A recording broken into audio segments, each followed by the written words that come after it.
Today, we're jumping into John Wayne Gacy, Devil in Disguise. This is episode 4. The title of this episode is called Reckon of Insanity. So we have one more episode. Well, I'm lying. I'm so used to saying we have one more episode to go. I'm literally wrapping up 1,000 shows at one time. We have 2 more episodes to go of John Wayne Gacy here on the Peacock version. After this episode, I'm going to jump back into the Netflix version of the tapes, wrap that up. Then after that, I'm going to jump back over here, do a little bit of this, a little bit of that.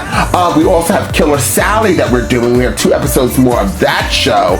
And then we're going to move on to Ted Bundy. Ooh-wee! I like that. And we also have some other true crimes that I'm super excited to be jumping here on this channel with. I'm excited! Hey, I'm excited! Ooh, I'm excited! Yeah, that was weird. Trust me, I have a whole list of true crime stuff that I'm going to be doing, and also starting on November 17th, I cannot remember her name, that beautiful Spanish military person that actually was killed by her boyfriend in Texas, I believe, very recently. It wasn't that long ago. They're doing a documentary on her on Netflix, November 17th. I'm very interested, and I'm thinking I might get into that. If you guys really want to get into that, we can get into as well. We're just going to continue this true crime sector of this channel here on this page. You guys know we're here. So I'm ready to jump into this reaction. As always, this is going to be available for a full reaction for my 2nd and 3rd tier here on the YouTube platform, as well as my other platform, Patreon. So guys, please sign into one of those platforms and help support the channel today. With that being said, let's jump into John Wayne Gacy and find out exactly what this TV show has got to give. Of 3 or 4 psychiatrists, psychologists interviewed. I had 13 of them. There was 6 for the defense and 7 for the state. Yeah, what was the borderline personality, antisocial behavior? The multiple personality issue. Oh, the multiple personality came out of Dr. Reifman and Hartman. I said, you want to talk to John Wayne Gacy, the politician, the clown, the family man, or the businessman? In the newspaper, Gacy has 4 personalities. It was a one-sided fight. Man and machine against the wooden shell of a 20-year-old bungalow. The stark frame covering to a mass grave. Fluorescent orange markings on the cement walls that surround the crawl space. One boy whose body was not found on the Gacy property led to the investigation. Young Robert Peace. Robert Peace, body was still missing. Even though we thought it was in the river, it was frozen over. There was nothing to tell us where to look in the river. There was nothing we could do but wait until somebody found a body. Then another body was found downriver from the I-55 bridge. What I heard, it was challenging to identify the body. A team of dental experts from Cook and Will County have identified the male white body recovered of missing Des Plaines youth, 15-year-old Robert Peace. It was also terrible sorrow because I had become so close with the family, even to tell them that the body had been found. Rob Peace's family was a very wonderful family. It was his brother who said Rob wanted to do something big. Investigation of his disappearance led to stopping this madman. Rob would have accomplished what he wanted to. Hopefully put an end to something, and now we're going to try to continue what he couldn't finish. Family was on my list for whom I had to work for. Confession, Gacy admitted killing the young men after having sex with them, then burying most of the bodies under his house. Gacy told authorities exactly who, why, where he found them. I think one of the headlines said that was a homosexual mass murder, confessed mass murder. There is no confession. Offered as much as $10,000 if you can produce a confession where I confess to a crime. Nothing was ever taken down, yet everywhere you'll see there's 5 confessions by John Wayne Gacy. There is no confessions in this case. First of all, it doesn't have to be recorded. It's nice if they allow it. He wouldn't allow it. Pure oral statement, witnessed by a number of police officers, having written numerous and lengthy police reports. Gacy confessed at least 3 times. Every time it was something different. He was like a chameleon. He would say one thing and then the color would change. He would say something else at another meeting. What sane person goes out and does something like this and then talks about it? and confesses to it. I don't think it was something he was born with. I think something happened to him to have done this. He could be so smart and intelligent and then so evil. The judge did rule today that Gacy confessed voluntarily and that Des Plaines police had sufficient reason to arrest him when they picked him up. There was no doubt that the orders were going to be that the death penalty should be sought. I'm Amoretti, Gacy's attorney, This guy. who took He's Gacy tired. on right after entering private practice. It's a tragic day in the American criminal justice system and in the American system of justice, period. Some people would say, you got 33 bodies, there's no way you can lose it. Is there? Not twice, but 100,000 times about how we could lose it. Early on, we have to start thinking about an insanity defense. He had already made one statement without the lawyers being present. Then he told us that he took the body, slept with the body overnight. Did you have sex with her? He says, I didn't, but Jack might have. When he was finished, he kind of looked at it and said, Jack drew this. We talk about Jack Hanley killing these kids.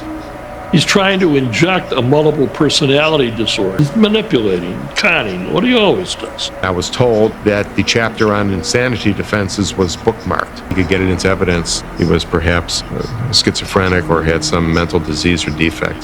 Gacy's lawyers claim he is a hopelessly sick madman who collected bodies and should be hospitalized for life. He is a rational man who methodically planned the murders and should be sentenced to death. You're saying that you committed the crime, but that you were insane at the time. The whole trial now becomes an insanity trial where you're to decide whether a person is sane or insane. Our job is going to be to show them the difference between crazy and legally responsible. We've lost all track of what season it is or whether you could be going to a baseball game. John Wayne Gacy went on trial today in Chicago, charged with the sex murders of 33 young men and boys. Mother would go on the news as often as she could to prove that these kids were innocent. He can kill all those children. He should be dead too. The children's life didn't mean anything to him.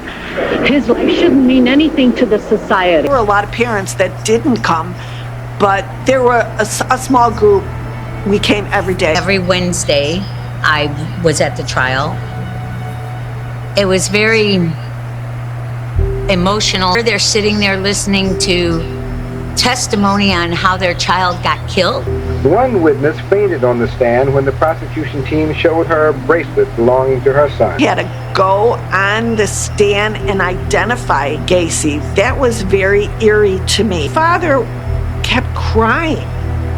My mother kept saying, you know, buck up, you can do this. Early on, we were using this big exhibit with three-sided frames to put all the life and death photos in. If you're talking about a particular victim and you want to use that board, you can have that victim's photo in the board. I now have a board with 22 empty frames. It looked to me like 22 open graves. Went to trial on all 33 murders, 22 being identified at the time. We also had the crawl space opening sawn out so we could use this as an exhibit in court. John Gacy sat erect in his chair today, showing no apparent emotion as the prosecution team continued to call parents of the alleged victims. They got to my brother. Gacy just kind of smirked and chuckled. Very difficult to look at him. But I remember seeing him sitting over there. He really fooled so many people. I think he thought he would never be caught. By one, the witness described how they found the remains of the victim.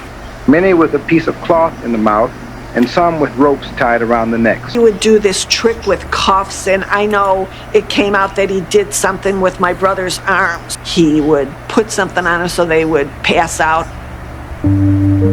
Somebody has to be insane to do what he did, but that's too bad. You still killed 33 victims. It was wrong to destroy 33 families. It was becoming a media frenzy for finding anything relating to it. I believe the police read the story in the Tribune and brought me in for questioning. Victims who survived their encounters with Gacy became a crucial piece of the case against him. I came out, sat in, got sworn in, did what I did, came over in the evening. I was closer to 17, at that point. He had some stag films, that's what they called them then, and it was he had a little projector with him. What a weirdo. Yeah, come on, big wrestler guy. He started wrestling around with me. So weird. And buttoned my pants and pulled them down a little bit, but not my underwear. And then he left the room, able to pull my hand, quite painfully to get it. I actually got out of the cuff with a double leg takedown wrestling move. Cuffed him, and he's laying face down on the floor, handcuffed behind his back. Quote, he goes, "You're the only one that not only got out of the handcuffs, you got them on me." Could have done something to overpower me and continue on, but he didn't. Something happens that snaps him back to, the more normal personality. Getting out of the handcuffs, the first thing I should have done is just run like hell. Right. I was about to testify against a guy who once upon a time was one of my closest friends. Testified before me was a kid from Waterloo that Gacy had molested. I knew immediately that he was just blind drunk. He'd been drunk the night before because I found him knocking on my door at like 3:30 in the morning. The witness appeared unable to answer even the simplest question. The judge did the right thing by excusing him. He was a survivor, but not a complete survivor. After we got out of prison in the summer of '70, I never physically laid eyes on John again. I knew John Gacy, and I knew him well. And working for the state for 8 years, dealing with prison inmates every day. For several years, I had a recurring nightmare that a knock would come on my door, be John Gacy, who'd whip a cord around my neck and start to strangle me. John's sitting there staring at me. The best way to deal with fear is to grab it and hold it until it's not scary anymore. I went home to see my mother, and I vividly remember saying to her, he looked so ordinary. Me in the eye, and she said, "Whoever told you the devil was ugly?" Tim McCoy, even though he's the last one, he's the first one. He's the first one, actually. Right. The first of the 33. McCoy's name wasn't put on him until 1988. He was killed in the house in self-defense. And who killed him then? I stabbed him, coming at me with a knife. I just took the knife away and twisted it in his hand, and that's what killed him. If you notice, he's under concrete. Did you bury any of the others in the crawl space? No, I had nothing. I had no knowledge of them. And you know that you had done this with the first one, to giving them an idea. More than likely when drinking and getting high with the others, yeah. Others then followed your suit in using this as a burial ground. Without a doubt. Someone besides himself knew that dead bodies were buried under the house. Michael Rossi and David Cram would dig trenches down in the crawl space. Very, very angry with them for getting too close to that area. The investigators' gut feeling was that they might have been known a lot more than they were letting on. They were the ones who could put the description of the crawl space. They're the ones who could say, yes, this is what we did. Thought it outweighed any doubt that they may give the jury that they weren't telling the truth. Vivian Rosenberg was our reporter at the trial. She covered it. It was when Cram demonstrated how he kneeled to dig 2 trenches in Gacy's crawl space that some jurors stood up for a better look, sitting nearby as he dug for 4 or 5 hours. He thought it was a plumbing project. All of that goes toward showing that somebody was doing something sane at that time. Asked him if he ever had sex with John Gacy. Witness number 2, Michael Rossi, was called late Tuesday afternoon. Rossi and Gacy seemed to have kind of a father-son relationship. Rossi admitting to a sexual relationship with Gacy, but Rossi then denied it on the stand. But he lawyered up right away. He was not cooperative with us at any time. His legal representation alone was a newsworthy part of his courtroom appearance. Hanrahan was a former Cook County State's attorney. Get one of the most prominent names in legal circles in Chicago as his attorney was unusual. Then he shows up to court with, the best lawyer money can buy. Taking victim John Zick's car and transferring the title over to Rossi. Didn't make sense. If he bought the car from him, he should have at least known him a little bit. Gacy then sold the car to Mike Rossi. Quote, explained how Mike Rossi had no clue who my brother was. Just want to highlight on John Zick. He was killed for his car personally. I had come home and Zick and Rossi were at the house. He was sleeping on the couch and Zick was dead on the floor. I went about my own business, and we ended up in the crawl space. Did you see him being transported down there? No. But when he was dead on the floor? He was dead on the floor, yeah. Just kept my mouth shut because I didn't want to get involved. My idea was to just stay out of it. Gacy and Cram were involved in the murders. Then Gacy would have told us that up front. Where are but these I two? would have to think that they had reason to suspect they were in the presence of evil. He had assistance in burying them. He had to have somebody else dig the hole for him. How was he burying the body by himself? The stories don't all connect, you know? The stories don't all connect. John Gacy's attorneys began their defense. Rignall told the court that he met John Gacy March 21st, 1978. He's going to be a witness for the prosecution, one of our living victims. I'm not going to have the defense cross-examining you out of something you said in your book. If you put a book out, you're not going to be my witness. When he found out that they weren't going to call him, he was very upset that he would definitely testify so he could get the story out. Myself that had happened to me, and that's why I persisted. Done this to me, even though the police refused to acknowledge or believe anything that I had told them. Rignall said that he was in a semi-conscious state, but he heard John Gacy say, "I just as soon kill you as look at you." Rignall described how Gacy stretched his arms across a 2x4 as he performed various deviant acts. Just nervously, almost collapsed. He started to describe that he handcuffed me, chloroformed me, describing things that he threw up all over the courthouse. Collapsed on the witness stand, and deputies hurried him out of the courtroom.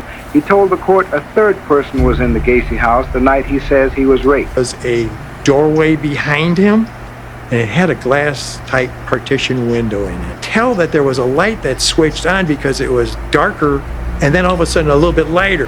Maybe there's somebody else in here, and that there was another person giving him oral sex. My medical records and by my doctors, we feel that I was abused by more than one person. The defense established today that the man accused of 33 murders had a stormy childhood. His mother, Mrs. Marion Gacy, testified in her son's behalf. John was a sleepwalker when he was only 3 years old. Said that he was hospitalized 3 weeks with a head injury. Hit his head, and then he started having episodes with passing out. Let's step back to your childhood. What was your state of health as a child? Childhood illnesses, did you have any, accidents rather, any sort of I was injuries? hit with a park swing in the side of the head, caused a masterite. At what age was that? 14, I believe. Got hit with a swing? Were you out unconscious? Yeah, according to the doctor, they claimed that when I have an epileptic seizure, I had 800 times my own strength. Gacy's mother said that Gacy passed out all of the time and had to be put in a straitjacket for the woman when she told the court that her husband was a mean, abusive man. He'd go downstairs and drink. He always came up as another person. Always wanted to show me wrestling holds with always putting my head in between his legs.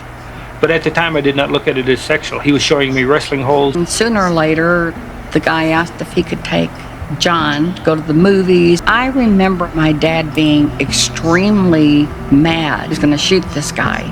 And then as I got older, I said, well, when John was younger, this guy did something to him. I began to wonder, was that the start of something that had happened to him? To show that he had been abused and that was the cause of his insanity. Walk out there, they tell you where to go, you get in the witness thing and still lean toward something happened, and there somehow he had two personalities. The knocks in his head, falling down the stairs, was it more than just a little blood clot? You have all these eyes on you, all these parents wanted them to know that their hurt was our hurt too. The defense has rested its case in the trial of accused mass murderer John Wayne Gacy. The trial was basically competing psychiatrists' evaluations of Gacy. Said that there was no way someone who was sane could do what he did. It's very worried that we would not meet our burden of beyond a reasonable doubt. I don't know how, but okay, I understand. Let's not forget, serial killers are pretty smart people. After he was charged with murder, I drove him from the Des Plaines police station to the Cook County jail. You guys know about 33. I said, yeah. Are there more? He said, well, you know what? He says 45 sounds like a good number. At 33, so that would mean obviously there's 12 more somewhere. Well. So that was crazy. So it's very interesting. I'm very curious to know where these two other people that worked with John Wayne Gacy, where the hell they are, because we do not hear them, we do not see them, we do not know, we don't get updated pictures of these two people. And now we're kind of getting like maybe possibly that one of them at least was joining in with John Wayne Gacy on doing some of these stuff, or maybe the two of them knew this whole time what they were doing. Now, I have to let you guys know, I have never smelled a dead body. No, I never smelled a dead body before. You guys paused and probably were like, what's wrong with this guy? He just paused. No, I was thinking, because you know, like when you go to funerals and stuff like that, like there's dead bodies there, but you don't smell it, obviously.